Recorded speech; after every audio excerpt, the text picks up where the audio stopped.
Israel's right to defend itself. The rocket fire is a clear escalation of the ongoing hostility. Kidnapping and assassination. Its first target was against Arab terror. Time is running out. Captured Israeli soldier. The Mossad has a worldwide reach. He has no name, has no visitors. It was a peephole look into a top-secret world, but just enough to grip a nation's attention and pose disturbing questions. What was the identity of a mysterious prisoner in one of Israel's toughest jails, and why the secrecy behind his extraordinary incarceration? We shouldn't be talking about this on the phone.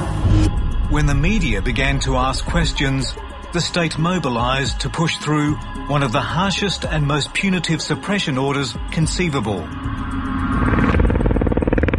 The only piece of information to emerge since is that this man, housed in a purpose-built, high-tech, suicide-proof prison within a prison, somehow managed to kill himself. There are many inside and outside Israel who remain deeply concerned about the case of prisoner X. The old saying, sunlight is the best disinfectant. If there's no sunlight, we don't know what happened, and very dirty things could have gone on. Tonight, a special foreign correspondent investigation to unmask prisoner X.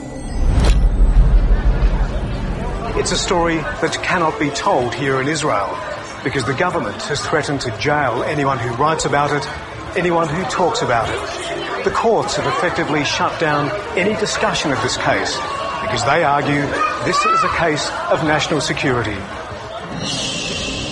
For the first time, we reveal compelling evidence that Israel's infamous prisoner X was a man from suburban Melbourne.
Ayalon Maximum Security Prison conceals many secrets, even from those who work behind its walls. In early to mid-2010, an inmate in his early 30s arrived here under great secrecy and security. The guards were not to ask questions, and other prisoners knew nothing of the newcomer. His incarceration might have remained a state secret if it hadn't been for an incredulous Prisons Department official who spoke to a journalist. Look, it is simply a person without a name and without an identity. He's placed in a complete and absolute isolated from the outside world. We don't know if even he gets visits or if anyone even knows he's in jail. There is a confidentiality surrounding detainee in every respect, okay? I doubt even the jailers in charge knows who he is. Between Tel Aviv and Jerusalem is a city of prisons called Ramla. There are 5 jails here. The notorious Ayalon prison is the biggest.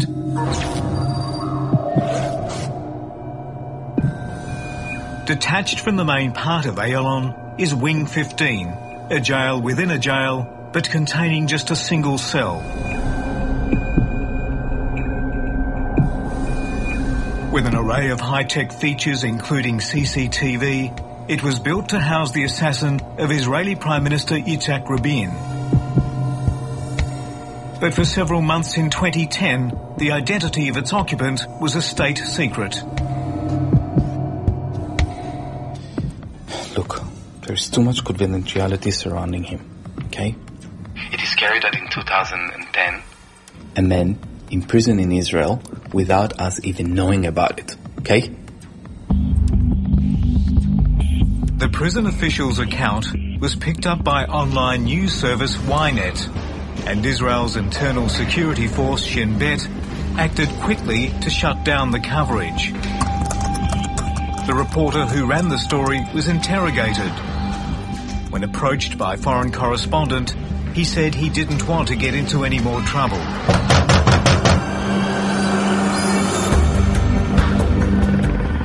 But authorities didn't stop there. Shin Bet went to court, and at a secret hearing, a judge banned any further public mention of the Prisoner X case.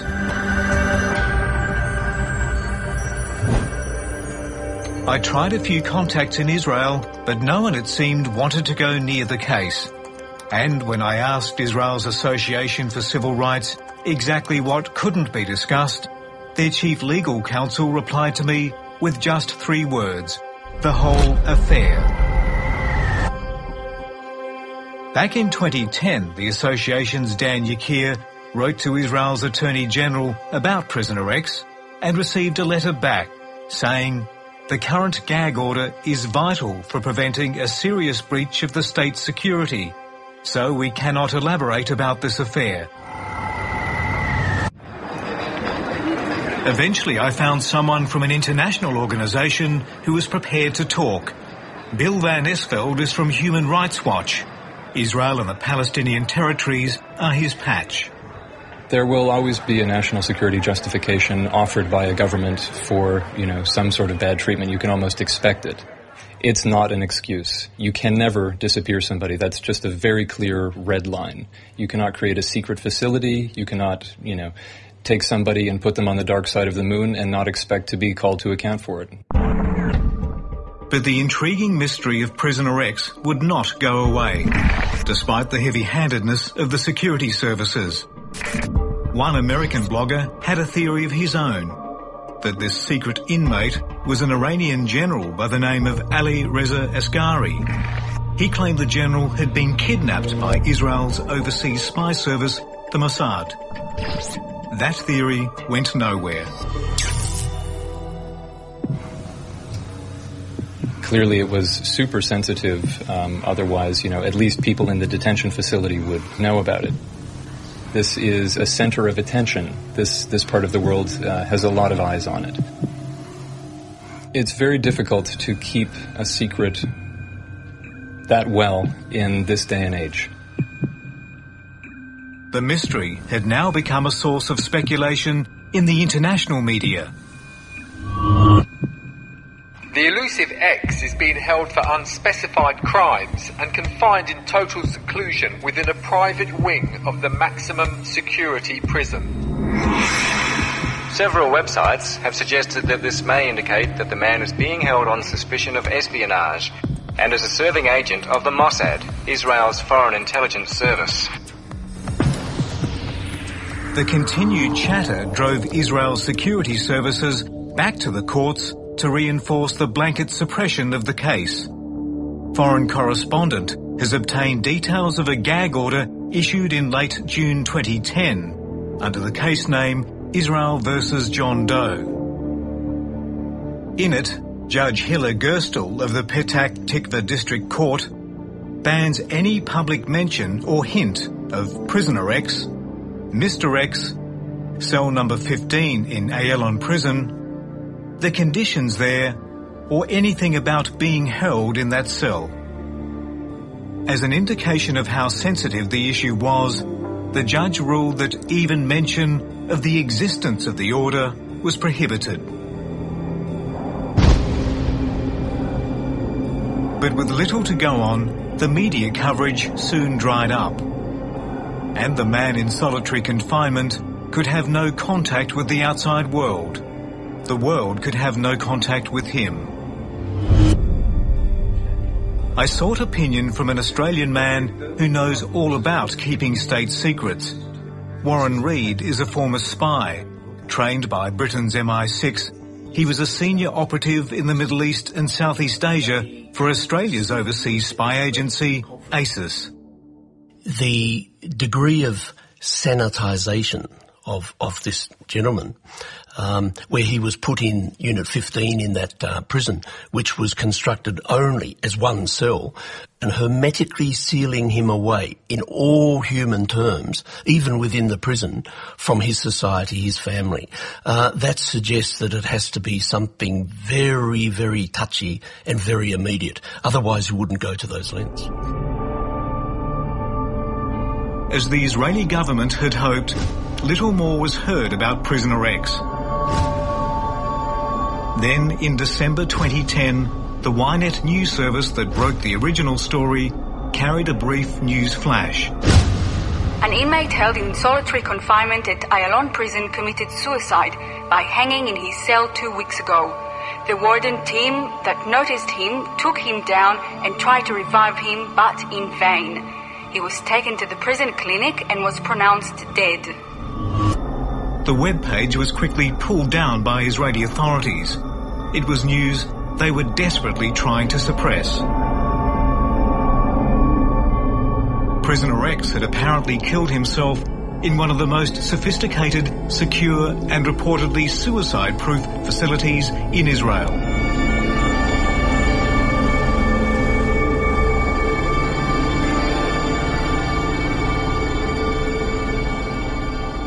Was there a history of mental illness? Was there a history of physiological illness?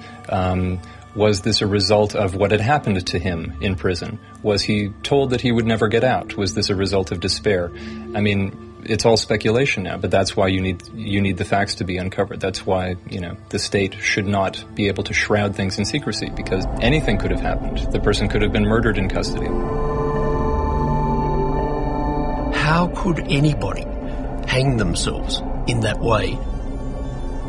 There are lots of ways nowadays where you can pick up the extent to which the person in the cell is sweating, their heartbeat, or all sorts of things. I mean, modern technology applied in a cell like that almost totally precludes any possibility of someone like him, sanitised in that way, could hang themselves. I find it almost impossible to believe. Then, during an assignment in Israel last year, an intriguing development. A respected and trusted source with connections to Israel's security establishment told me something he couldn't hope to have revealed in the local media. Prisoner X, he said, was Australian. He told me that X was a Jewish man in his mid-30s who'd been in Israel for about 10 years. He'd lived in the Tel Aviv suburb of Ra'anana with his Israeli wife and 2 children. This Australian, he'd claimed, had worked for spy agency Mossad. I was given the name Ben Alon. This is his photograph from a social media site. And this is him at his wedding in 2006, with a caption bearing another name, Ben Zygier. As our investigation unfolded, his different names would become significant.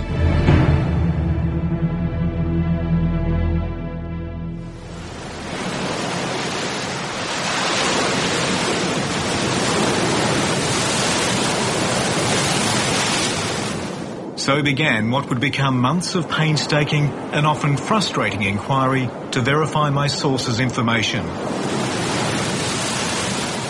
It's a trail that leads all the way from Tel Aviv to Melbourne. But first, to comprehend how an Australian could fall into such a predicament, I wanted to understand what motivates Australian-born Jews to make the pilgrimage to Israel. It's almost innate, this notion of homeland and of affinity towards Israel. My first time in Israel. Medical student Naomi Bloom regards Israel as a second home. A Jewish youth leader in Melbourne, she's been travelling to Israel for 10 years, dabbling in everything from volunteer work with the ambulance service to programs with Palestinian children. And that's the young Palestinian boy who proposed to me in Hebron. His friend came up to me immediately afterwards and he said, if you're not going to marry him, why don't you marry me?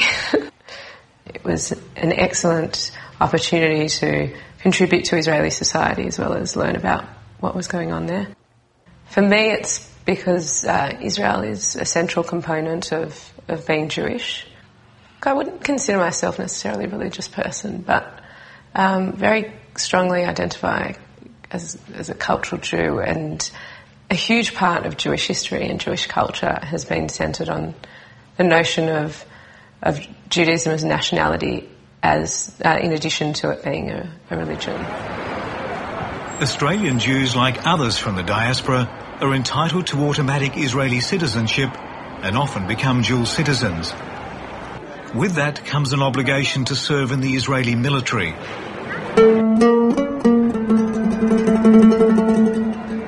I think if those people believe in the cause they're fighting for, and if they identify as Israeli citizens over being an Australian citizen, then I'm not sure that it's a problem.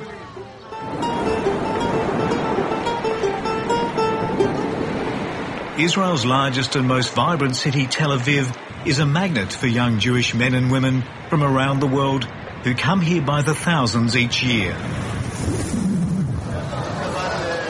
There are many ways to serve Israel, and Australians have found themselves in intelligence agencies operating here. Australians abroad generally seem to be fairly innocent. It's a clean country, it has a good image, like New Zealand. There aren't many countries like that. So our nationality and anything connected with it can be very useful in intelligence work. Still sharp are the memories of early 2010, when Australians found out how their identities could be abused abroad. It was the most audacious of cloak and dagger missions, the assassination of a Palestinian arms trader in Dubai 3 years ago. Practically the full story played out on CCTV.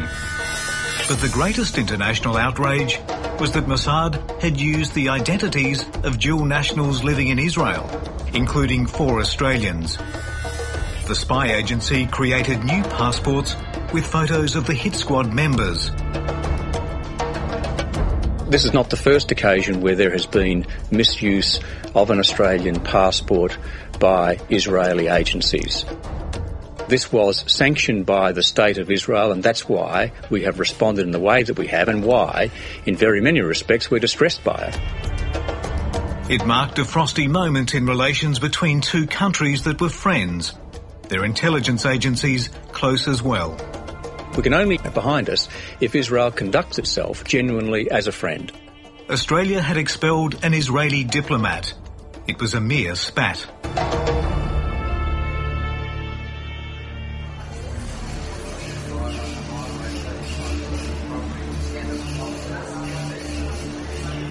In 2010, ASIS suspected that several Australian Jews were working for Mossad after changing their names from European or Jewish names to Anglo names.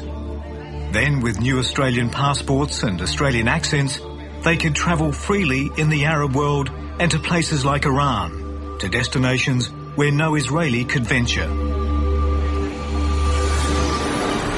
In a multicultural society like Australia, when people are constantly applying for new passports, it's a dead giveaway. And foreign affairs people usually are right on top of that.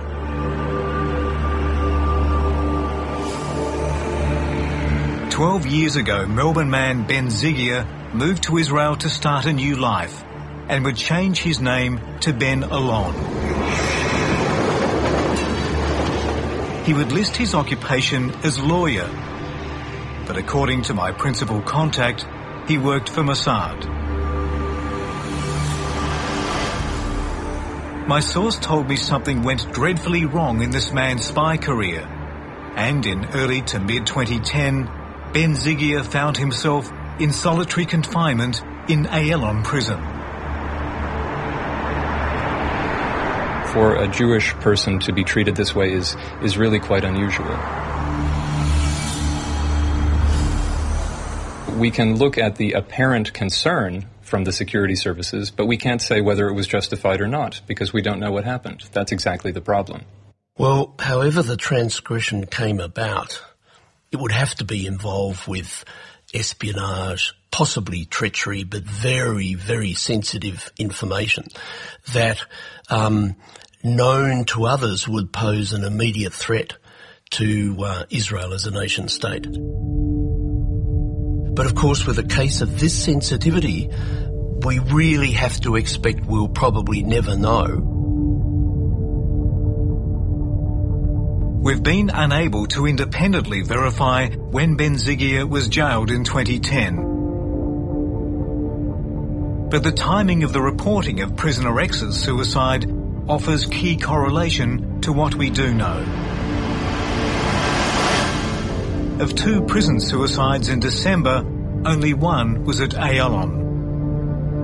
The Ynet story on the 27th of December referred to the Ayalon hanging as occurring 2 weeks ago, and that accords with records we've seen of Ben Zygier Alon's death. We understand a post-mortem was conducted at the Health Department's Abu Kabir mortuary near Tel Aviv. Foreign correspondent has evidence that a death certificate issued there for Ben Alon, the name Ben Zygier used in Israel, is dated December 15, so in keeping with Ynet's time frame. It states the death occurred at Ramla, the suburb of Ayalon prison, and the cause of death was asphyxiation by hanging. Sources within this facility have told us the body was from Ayalon jail.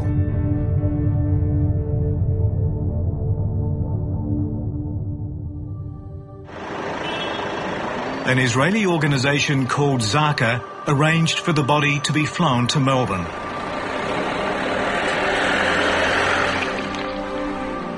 Its religious band of volunteers are better known for recovering the remains of Israeli victims of terrorism.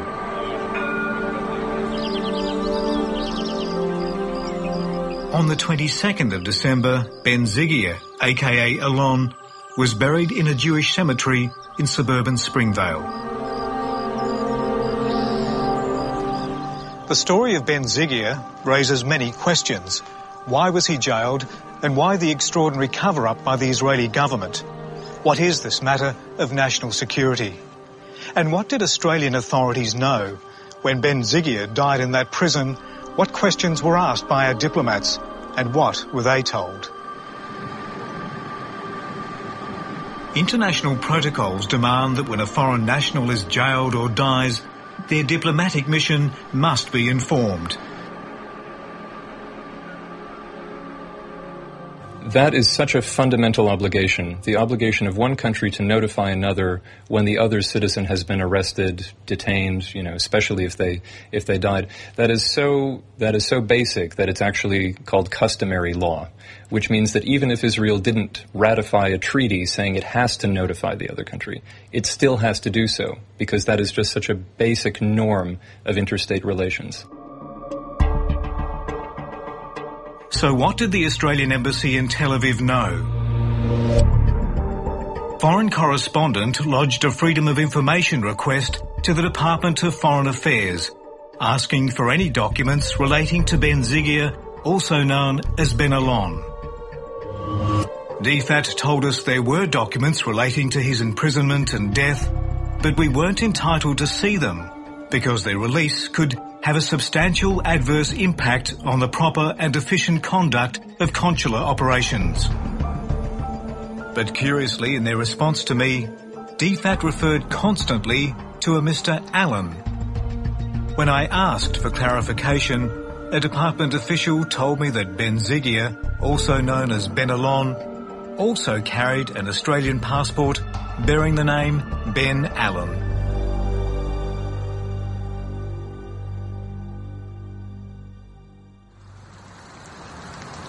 I caught up with Australia's Foreign Minister Bob Carr. I'm assured that there was no record of contact between his family and the Australian Embassy in Tel Aviv or DFAT in Canberra. So on my advice, the Australian government was not informed of his detention by his family or by anyone else. Will you be having a word to the Israelis about this? I think I'd need something from his family to go on here. I'd need some, maybe this program gives me enough to make an inquiry. A couple of years ago, Australian intelligence agencies were concerned at Australian Jews changing their names, getting a new Australian passport, and then working for the Mossad. Does that in itself trouble you? On the face of it, it does. Australians should not be working, performing intelligence functions, intelligence gathering functions for a foreign government using their passport. They would have breached, I would guess, half a dozen laws by so doing that. Over several months, we've been trying to build a portrait of this young man from Melbourne and his tragic decline. We do know that Ben Zygier attended Jewish schools in Melbourne's southeast before studying law. His parents have chosen not to be involved in our story, and so have the many friends and acquaintances we've made contact with. I have a feeling that the more that comes to light about the mistreatment, alleged mistreatment and death in custody of somebody who was disappeared, that should cause some waves. I think there's going to be a lot of discussion about that, which would be very good. This is the tragedy of a young man from Melbourne whose fateful final months are cloaked in mystery and secrecy. There is compelling evidence suggesting he and prisoner X were the same man. In all likelihood, we'll never know what prisoner X did to suffer such an extraordinary incarceration and to propel Israel into a security clampdown that would deny his very existence. Things might roll on in 10 or 15 years and Mossad might agree to put out a sanitised version of what happened. I would doubt it. I think this is one of those things that would probably be under lock and key for 50, 75 years, if not never to be released.